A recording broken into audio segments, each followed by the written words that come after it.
Hello, everybody. Happy Friday afternoon. I can't believe it's already almost the end of April. This is wild. Um, I am so excited about today because we have like the ultimate group of college admission experts, and I get to tag along, and I am so excited. So we're talking about four areas about getting into college for theater, because it has to do with the creative and it also has to do with the academic and the financial. So we're going to talk about selecting your schools. We're going to talk about selecting your material. We're going to talk about creating your essay. And then after all that, how do you pay for it for pennies on the dollar? We're going to talk about all of that as well.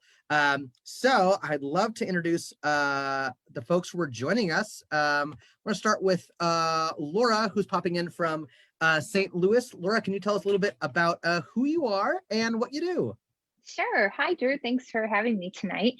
So, I'm Laura Enstall. I'm a college audition coach from St. Louis. Audition Well is my business. I help theater students in high school, obviously, going through the college audition process, start to finish, just working on all of that audition material, finding songs, finding monologues, prepping you, getting you ready for this whole process because we know that it can be very challenging, right, Drew? Yes, that is a nice way of putting it. Right. So working with students and their parents through this process, basically being your tour guide. So that's what I do. Excellent. And I just adore so we all talk in the industry like any Mhm. other industry. So I adore catching up with you, and we all have the same joys and same ups and downs and same Yeah. like, is this college taking forever to get back to you? Yeah, me too. Right. um awesome, Laura. I'm so happy to have you here. Mary Grace, would you mind telling us a little bit about yourself? Thanks, Drew. So happy to be here. So my name is Mary Grace Gardner. I'm the founder of the Young Professionista. I'm a college admissions and career coach who works with students to help them find their passions and to write compelling college application essays so that they can apply to the college of their dreams with confidence. So I work with students by combining three different perspectives. The first is as a student herself who got into competitive colleges. The second is as a past member of the UC Berkeley admissions team. So I've had the firsthand experience of actually reviewing the applications for a competitive university. And then the third is as a hiring manager. So I have a career also outside of education. So I have had the opportunity to hire all sorts of different roles and see what it's like in terms of the career front. And so what I do is combine those three different perspectives to be able to coach my students using a holistic approach. I already love this team, and I feel inspired for every family who gets to work with all four of us. Uh, Thank you so much for being here, Mary Grace. Trevor, can you introduce yourself and what you're all about? Hey folks, my name is Trevor Ramos. I'm the author of How to Get Free Money for College, and I work with families to navigate through the process of financial aid, paying for college, scholarships, grants, and specifically show them what they need to do in order to get the most from the colleges that they're looking at, as well as knowing how much each college is going to offer them. So important to talk about before you necessarily start applying to colleges. I think one of the most heartbreaking things is when you get into your dream school and you haven't talked out with student to parent how much we have. And then, oh no. So starting that conversation early is extremely important. And Trevor is really good at that. So I want to start with selecting schools, where this all starts.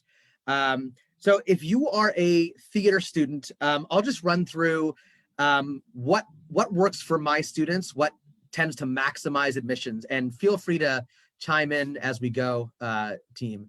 Let's start with just like the tangibles. Okay, so I always recommend between 12 and 20 schools, and that is because as a typical high school student, you're applying to, X many schools that offer business or journalism or education, and you want to go to a particular, area of the country. Well, that's cool.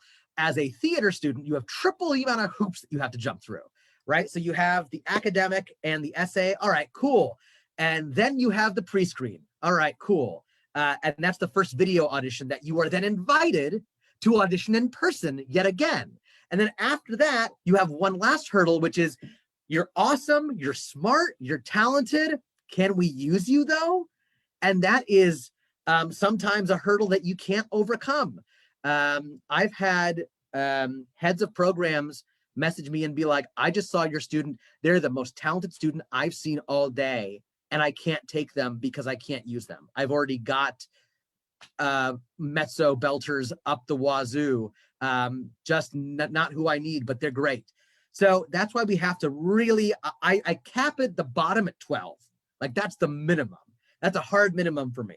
20 is an arbitrary number because you want to have enough mental bandwidth to be able to focus individually on those schools. For my own mental capabilities, I wouldn't be able to manage 20 schools. I would go cuckoo bananas. So that's kind of the magic number. We use words like safety, reach, fit to describe schools. Academically, they're the same words, but they have different meanings. So maybe if Trevor or Mary Grace says this school is a reach for you, it could be because the GPA requirement or average is very, very high. When Laura and I talk about it, we talk about how many bodies are trying to get into that one door, right? It's not necessarily about your talent or your grades. It's about how many people want that one spot, you know, for a school like, you know, Michigan or Arizona or NYU, 2,000 people for 16 spots. So that's all we talk about with reach and fit and safety. And it's really important that you understand it's not a talent question, right? I really encourage you to shoot your shot for those reach schools and fit schools. As far as a makeup of schools go, I always advise 1 or 2 safeties. When I say safety, it means Mary Grace walks into campus and she says, I want to be a theater major. And they say, all right, you're in. That's a safety, right? And there are a number of schools, and Laura can speak to this too, that are really good training, have a wonderful faculty, and you don't have to audition for them. So I love that those exist, and they're getting more popular, which I also really like. So have 1 or 2 safeties, the rest a somewhat balanced ratio of reach and fit. So difficult to get into, less difficult to get into. And don't sell yourself short on reach schools, man. Like you might be exactly what that school needs. And then also don't sell yourself short on fit schools because you want a big place to land. When you're auditioning for schools, make sure that you're auditioning because it's a school that you love on a lot of fronts, right? Picking a school is kind of like picking a partner. If we're compatible in so many ways, but I love the cold and you love the heat and we're not willing to compromise on it, well then it may not be a great relationship. In much the same way as if I find a school that's got the training I want, the location that I want, the faculty I want, but it costs $100,000 more than I have, that's a big deciding factor. So make sure that when you're looking at your schools, it's got everything you love so that you're auditioning for a reason, that you're stepping into that room and your subconscious has clicked on. It says, I know why I'm here because I want to be here. Don't audition out of FOMO. Don't have a school that's on your list. It's like, I heard the school is really good and I really hope I get in. Going back to the relationship issue, that never works on a date. Like you never want to be like, I hope you really like me a lot. That's a terrible date. And the people behind the table will palpably feel that. But if you've done your homework and you say, I love the school because of what it gives me and what I can bring to it and how it fits me financially and artistically, that is a school you want to have on your list. So juniors, as you're making your list right now, make sure you know your whys about what's on your list. It also helps you audition better, like just a given fact. All right, so I'm gonna step off my my soapbox. By the way, as we go, please feel free to drop questions and we will answer as we go. I want to kick it over to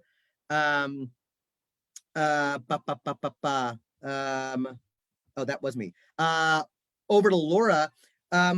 Laura, there is a lot of different, I don't know, chatter that can get confusing for students and for parents in a lot of Facebook groups, and God forbid you are a part of College Confidential, because that will really mess you up. Right. Can you can you talk about the stuff that confuses students, that really gets them all twisted up? Can you start about pieces being overdone and where to find your pieces so that they're okay to do? Sure. Yeah. So regarding pieces that are overdone, I think that that is one of those big things that people think it's a no-no. And oh, do I put page protectors on my music? Do I not? Right. It's one of those big things. So let's talk about a song, for example. If you have a song and it tends to be one of those more popular overdone songs, is it okay to do? Yes, it is okay to do a song that you would consider more popular or overdone if you do it incredibly well. Now, I think that there is a caveat to everything. If you do the song incredibly well, yes, by all means, do it. However, know that if you do that song, there are going to be a lot of other people doing that song if it's one of those really popular songs. It doesn't mean that you can't do it though. I would say with songs, people always ask, do I do songs that are currently on Broadway, or I can't do those? That's another exception. If you do it incredibly well, if it's a role that you could probably step into immediately, and yes, this is my type, I could do this. Yes, of course, do that song, do it. But I don't always personally recommend doing those songs as your first choice. Maybe have them in your book, but maybe don't lead with that unless it is one of those songs that's absolutely perfect for you. And then regarding monologues, I mean, Drew, would you agree? I would. I have, like, we are in agreement, 90% Venn diagram. The only little Okay. caveat that I would add is, like, if Defying Gravity is the only song that speaks to your soul, I would do the same thing as Laura. I would say, hey, look at these other songs that have the same sort of tone to them, emote the same kind of feelings.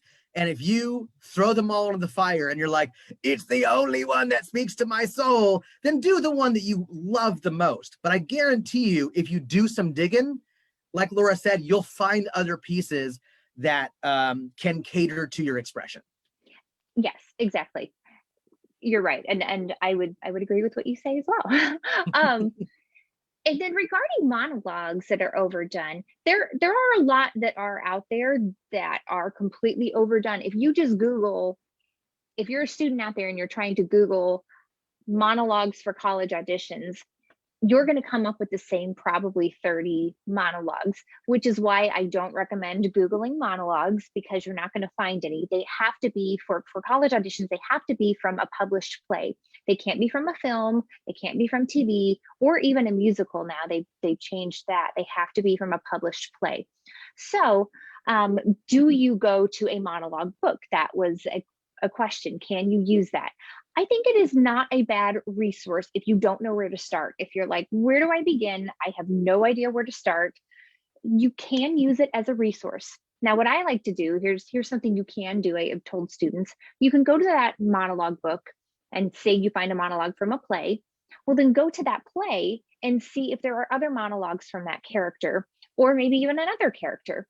But monologue books can be the same thing with, like, songs, overdone songs. They can tend to be a little overdone, but always look for published plays, and you can look for things that are newer works. There's that new play exchange. There's all sorts of things. You can go to the publishing sites and look and just browse for material. If you're a student and you're just like, I have no idea where to begin, those are a few things you can do regarding pieces that are overdone. I couldn't agree more. I always say that, like, don't Google monologues, because you'll have, the same monologue, probably not from a play, probably written by someone Yes, who's not a the playwright. self-written ones, totally. So yeah, or the ones that have just been standalone monologues. You've got to watch out for those too. Yeah, and monologue books do get a bad rap, but they're if it's a monologue book that's got a collection of published plays, cool, start there. If it's Trevor's book of monologues that I wrote for students, I mean, and no offense to Trevor, don't do that monologue because those are not from a published play. Yes. One of the things that I also like to do with monologues and songs is, look at a playwright's, like, I don't know, plays on Wikipedia or whatever, and then find the ones that you've never heard of, because everyone flops, right? So like Laura said, maybe find the character type from that same author's voice in a different play. Like everyone thinks that everyone's heard every Neil Simon monologue, but I guarantee you haven't, because he's had some real stinkers that people haven't heard. And the same is true about like Candor and Ebb and Rodgers and Hammerstein. Like they had a lot of shows that never made it out to town, or like, closed in half an hour on Broadway. So absolutely. The other thing that I'll say, and let me know your thoughts on this, Laura, is overdone versus like well known. Like I had a student who got into BOCO with I'm Just a Girl Who Can't Say No. Now, she's the only student in 6 years I've ever heard come in with that song. Now, a lot of her peers said that's overdone, but I was thinking, who the heck else is singing I Can't Say No? Just because you know it doesn't mean that it's being done a lot. Does that like sound strange? I think maybe we've gotten to the point where songs are so blacklisted that they've come off that blacklist, those like Can't Say No. And I still would probably put anything from Phantom of the Opera on that don't sing list. Or anything Andrew Lloyd Webber, and maybe in general, but just for college auditions, but not all songs. I shouldn't say that, but just there are some songs I think that maybe are so like, oh, you can't sing that because people know it, or maybe it's from one of those anthology books that you've been singing them in voice lessons a lot, and you think, oh yeah, everybody's going to be singing them. So yeah, that's a very, very good point, that it could just be people have been working on them and they forget, oh yeah, maybe I can do it actually. Can I ask your opinion about lowering and raising a key? Like, let's say that like this song was made famous by this singer in this key, and it's 1/2 step too high for you. There is, a lot of conflicting, super important to do it, super important not to do it. Yeah. What are your thoughts? That's a really interesting, that's very interesting thought. I mean, you can do it so much so easily now. What's the big deal if it's just so you sound good, so you're putting your best foot forward? Why not? If it's just if it's a huge difference, then maybe choose a different piece. But if it's a half step, one way or the other, I personally don't think it's a huge deal. What are your thoughts? I agree. Like if you're going down like 4 whole steps because you can't hit the money note at the end, and like, oh, well, now I'm distracted by that and I'm not listening to you anymore. But yeah, if you're down half step, who cares? Yeah, I agree. Awesome. All right. We will come back to you, Laura. I would love to open it up to Mary Grace. Mary Grace, I loved your intro. I loved hearing about the holistic approach to a student's like essay and academic profile. So as test scores, even before the pandemic, test scores in their importance were going down as the importance of the essay was going up. Like, who are you when you're not taking tests? Who are you as a human being? Could you talk a little bit about that? Hey, actually, can I just a housekeeping, Mary Grace, before you answer that? Hey guys, if you're getting value out of this stream, if you could share the stream and share it in any Facebook groups that you think parents or students might find helpful, we'd really appreciate it. Give us a like, give us a comment as well. Absolutely. Thank you, Trevor. Yeah, thanks for that, Trevor. And if you have any questions as you're listening to this, let us know in the comments. And if this is no longer live, but you still have questions, let us know in the comments and we'll all come back and are happy to answer them. So Drew, you raise a really interesting question now, because all the traditional markers of success in the academic application have been completely shaken up thanks to the pandemic. It was already happening beforehand, but the pandemic really accelerated it, especially when it came to standardized tests. And so for this past year now, many colleges either made them optional or completely wiped them away from the application process because there were so many students who couldn't take the test, right? There were just cancellations, it just wasn't safe to do so. And so what that meant was a redistribution of the points that you would get from some of the other markers into the other application elements. And one of those is very much so the college application essay. And there's articles and different admissions teams who have said that especially for this year and ongoing, they suspect that this will continue to be very important. And I know sometimes this can be tough for students to hear, especially when they focused so much on their academics and getting as high of grades as they possibly could. And when you're applying to an academically competitive college, those markers of success in terms of grades are something that everybody has. And so what they're looking for really is, what is your story? What unique perspectives can you bring? And how can you add some diversity to the accepted students? And so when it comes to that application essay, putting some additional thoughtfulness around how to express who you truly are is going to become more and more important. Absolutely. That was such a good explanation, Mary Grace. That was wonderful. So how do you start finding a student's voice? You know, they're asking for one document about you. Like, my goodness, how do you do that? It's tough, right? So I'm not going to sugarcoat it. The process itself is quite tough because, and oftentimes students think that they can approach these application essays just like any other essay they write for high school, right? They could do it the night before, or they could just try to figure it all out and it'll be great. But the challenge is most essays for high school either are about other people or other events, or you're analyzing a novel, a story, or whatever it is. And it's very rare that the student actually gets a chance to write about themselves. There might be an assignment or two, but it's quite rare. And so when it comes down to actually writing your own story, oftentimes students freeze. They immediately freeze and they get tunnel vision on the prompt. So they'll look at the essay prompts and scratch their heads and they really struggle. So what I do with my students is I actually ask them, please do not look at the essay prompts at all, if possible. Like, just put those away for a moment and actually spend more time reflecting on your life, right? And so this is a little bit odd for students who are so focused on the academic side that they're not really focused on their own personal growth. And there's a couple ways I ask students to do this. One is just highlighting for themselves or thinking through what are some of the informative things that happened in their lives that made them who they are. And some students say, I don't even know where to start.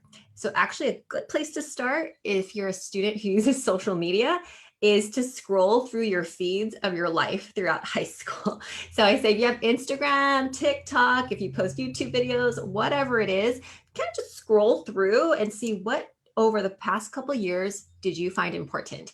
What were the opinions that you expressed? Who were the people that you spent time with? And that can help ground you in who you are. It can help ground you on what was important to you as a starting point. And then some other questions I ask students to think about is, now, how and why did you make the decisions that you have over your life? So many students and adults, I would attest, is that we usually are living life, but not spending every day reflecting on all the decisions that we made during the day. When you're writing these essays, it can be quite a cathartic process as you're analyzing who you are, why you made the decisions you have, how did you grow? And so starting to ask yourself those questions of, why did I do that? Or why did I decide to speak up? Or how did I overcome that challenge? Like, what was it about me that made me able to do that? So reflecting on those types of questions can be really helpful in finding your voice. Wow, I had never thought of that before, but you know, you think about it, like I go through my Facebook memories every day. And I comment on the ones, you know, from a year ago, 5 years ago.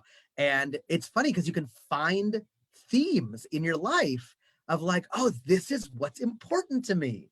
That is so interesting, Mary Grace. I want a second shot at writing my college essay. Um, have there been any changes in the essay in the last couple of years that colleges are, I don't know, the colleges are asking for, like, do write about this, don't write about this, we want to hear more of or want to hear less of? I think some of the do's and the don'ts, these are a little bit challenging because, as you can imagine, most high school students have somewhat similar experiences, right? So there's going to be a sports injury. There's going to be an instance of bullying. There's going to be many of those instances of and imagine how many high schools there are in the nation and how many people are applying. So what's tricky is that students are oftentimes thinking about, what's that one unicorn story I can tell that no one else has ever read before? And what I tell my students is, take that pressure off yourself, because most likely you are choosing a topic someone else has written about. And your secret sauce is your perspective. Your secret sauce is your way of saying the story. And so there are some typical ones you see, like a sports injury, right? How many students play sports? Oftentimes, if you've seen any sports movies, there is an injury, there is therapy, and then the person wins the game-winning shot, right? So there's a narrative there that we're used to seeing.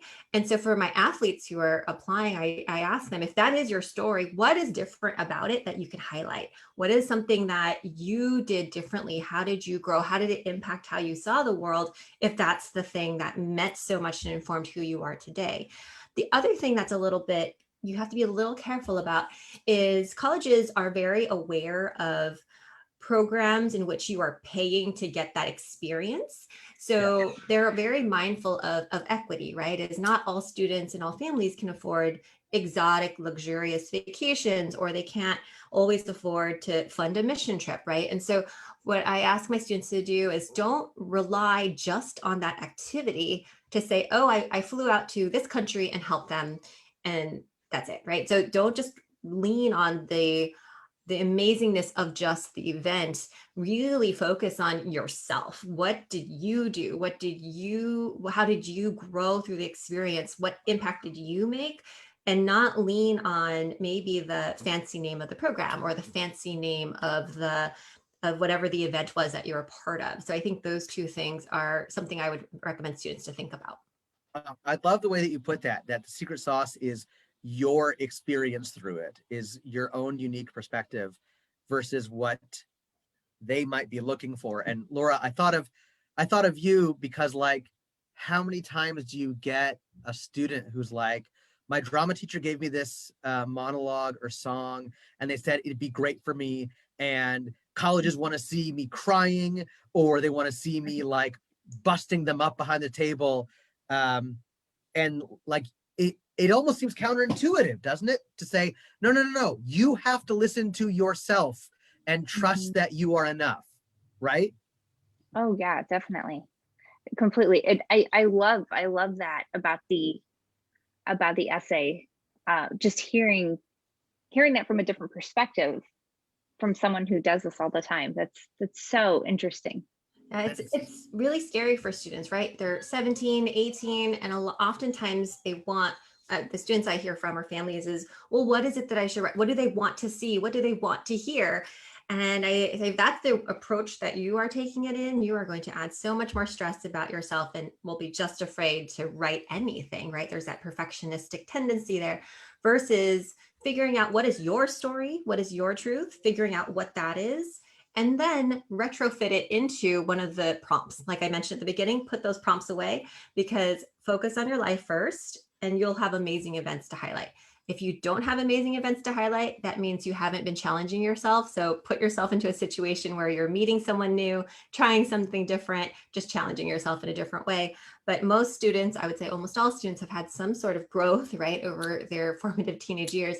And then looking at the essays where they're finding which of those questions are ones in which I could choose to highlight something important about myself. You know, again, we go back to the first date.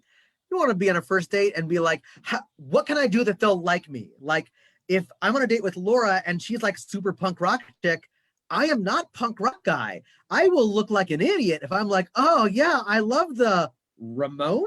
Is that a band? Like, no, she will not like that. Like, you got to be you when you are bearing your soul, which is what you're doing with the admissions office, and then as well in the room with the creative team.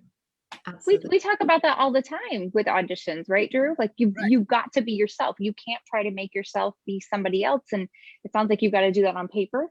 Well, you do have to do that on paper, and you have to do that in the audition room. Absolutely.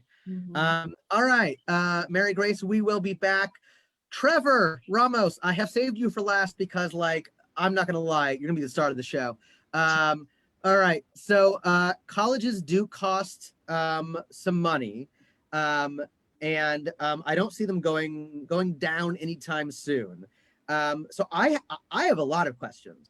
I want to start by asking, if this is an okay question to start with, can you explain the difference between need-based aid and merit-based money, and how can you find out if a school offers those?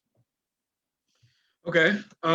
So, and I'm going to speak from the perspective of, a parent and a child in terms of what need-based aid and merit money is. Need-based aid is the money that you get from filling out a FAFSA or financial aid forms. You fill these things out, and it just calculates how much need-based money you're eligible for. We use need because basically they're trying to figure out if you need it based on your family's income and the finances.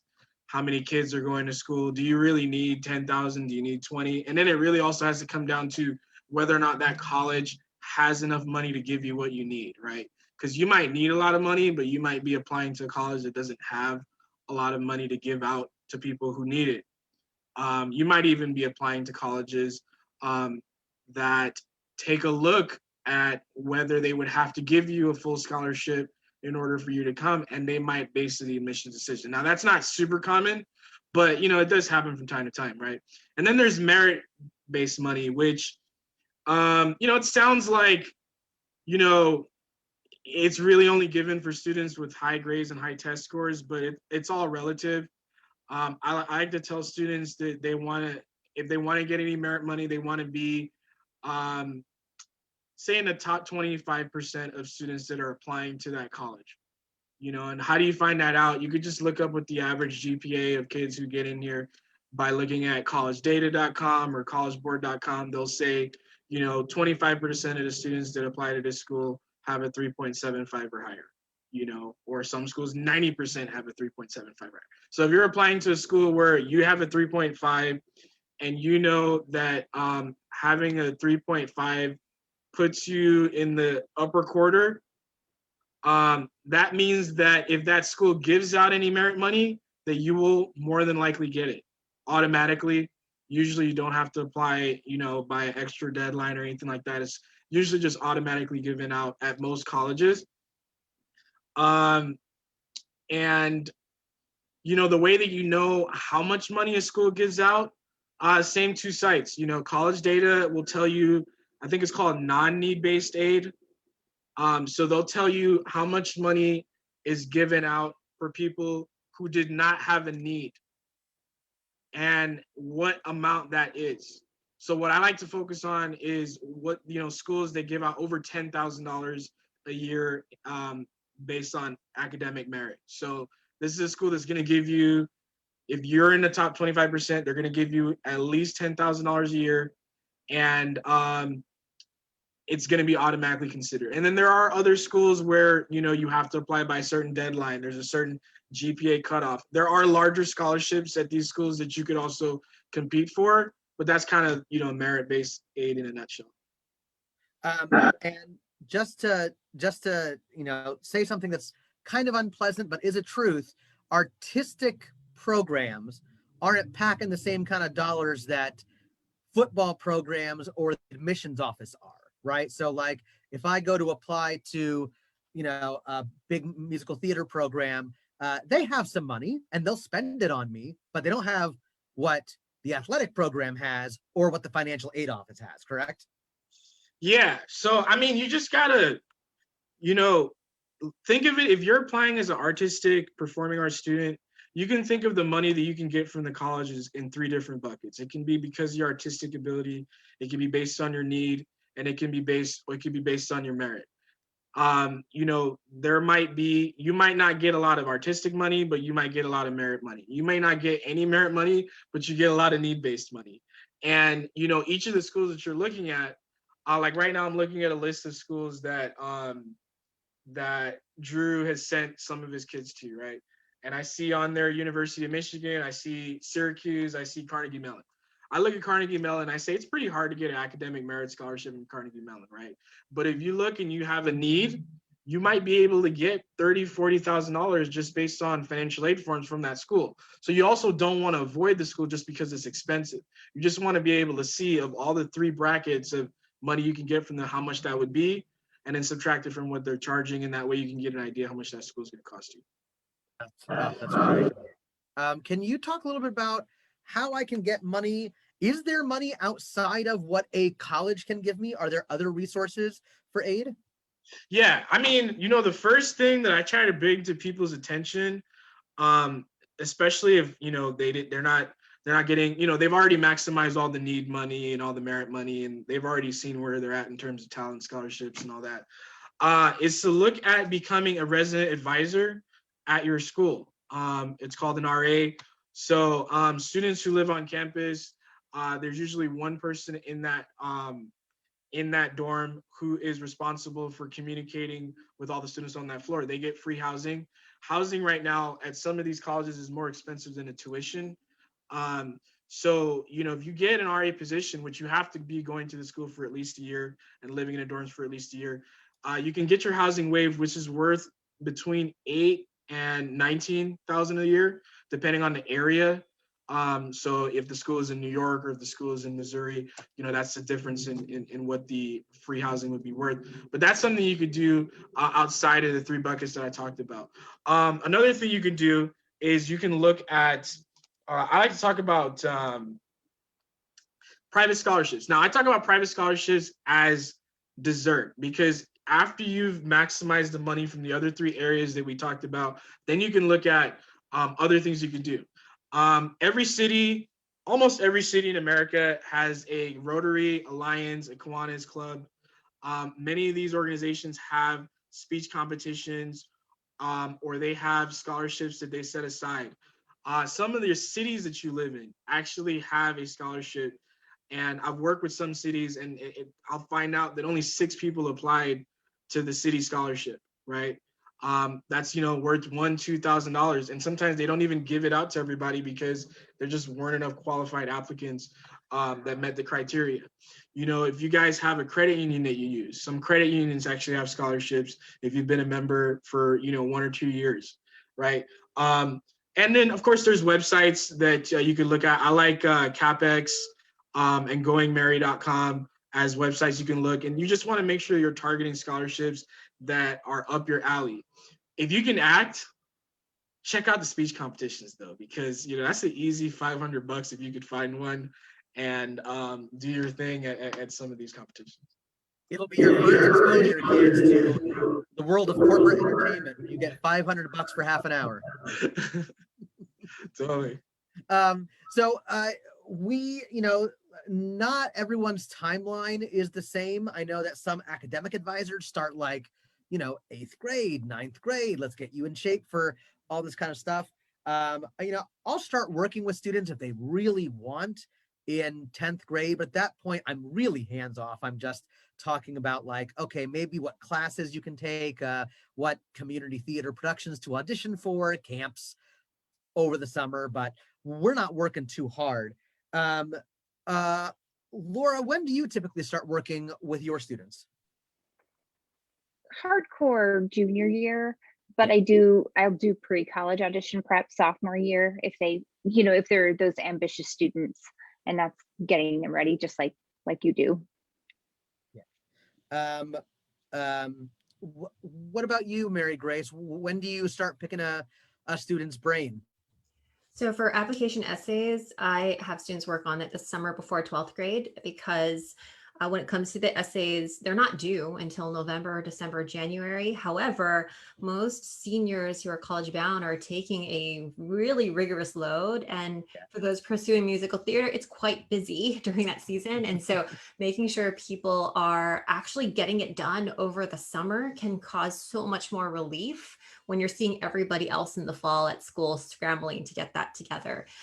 Applying to college, I equate that to having an extra advanced placement class because of how much writing you have to do. So Drew, you're going over how many potential colleges students should apply for. So let's say someone decides 20 is the one that they want to go for. And depending on the application, that could be 20 essays that they're writing if each college has its own supplement, right? So the University of California requires 4. A lot of colleges actually use the common application. So that's one 650-word essay.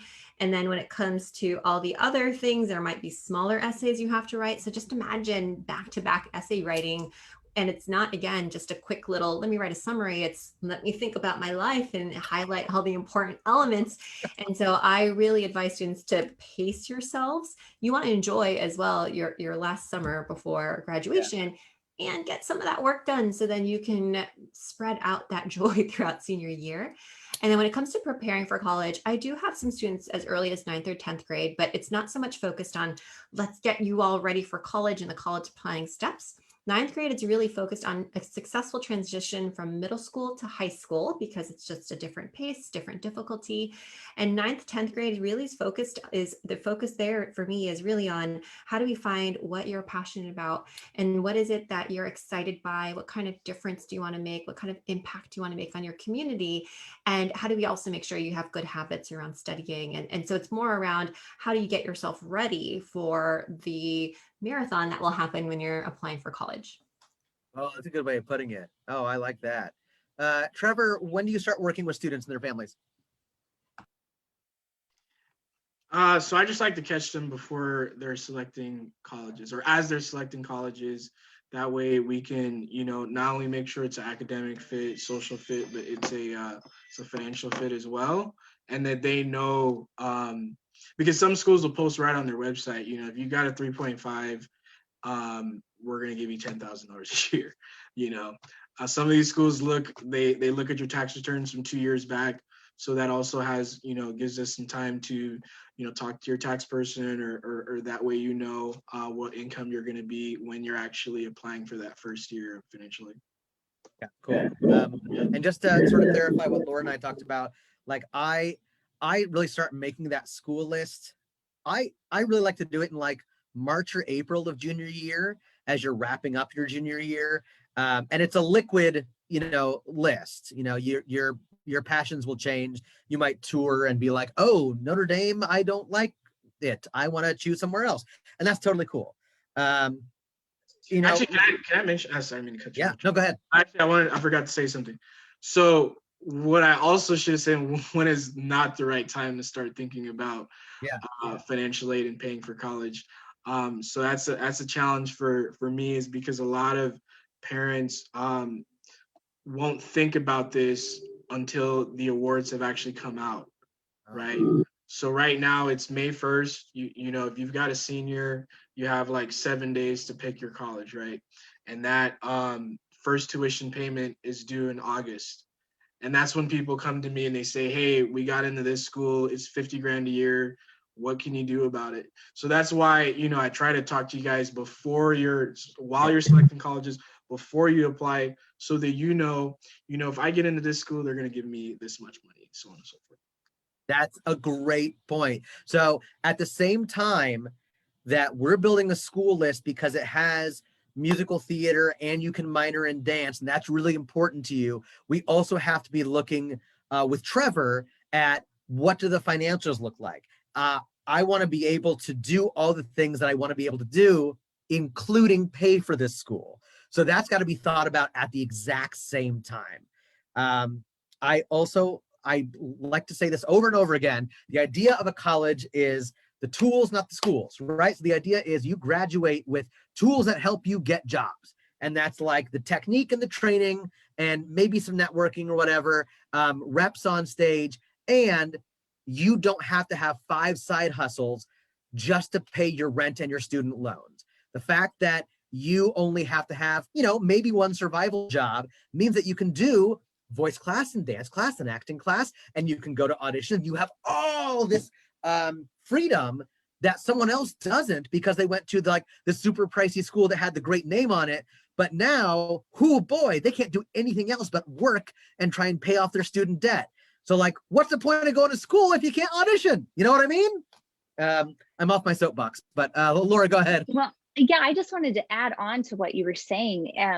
I think students sometimes get hung up on programs that, do I have to have a BFA versus a BA? And there are so many great programs out there for musical theater, mainly what I'm talking about, but acting as well, that offer BAs. And you don't just have to get that F. I think that people get hung up on, I have to get the F part of the degree. And like you said, Drew, it's all about the training. It's all about what you're going to put in at that school, not just about what's on the paper. Because at the end of the day, when you leave there, they're not going to look at your degree. They're going to see what you do in that room, and you're going to be the one paying for it. Yeah. They're not going to be paying for it. So just another thing to don't get hung up on. Yeah, oh my gosh, absolutely. And I have two things in my head right now. One, Laura, your campaign to make BAs more marketable for students could easily be get the F out. And I feel like you could draw a lot of attention to your business. Two, we help students get into college who want to go to theater for college because that's what they want to do. There is no direct link, all right? It doesn't necessarily mean if I get this degree, I will have this job on Broadway. That's not how that works, right? It just means I want to go to college for this discipline. Mm-hmm. Like if you want to double major and you want to minor and you want to study abroad and you want to study theater, it is completely possible.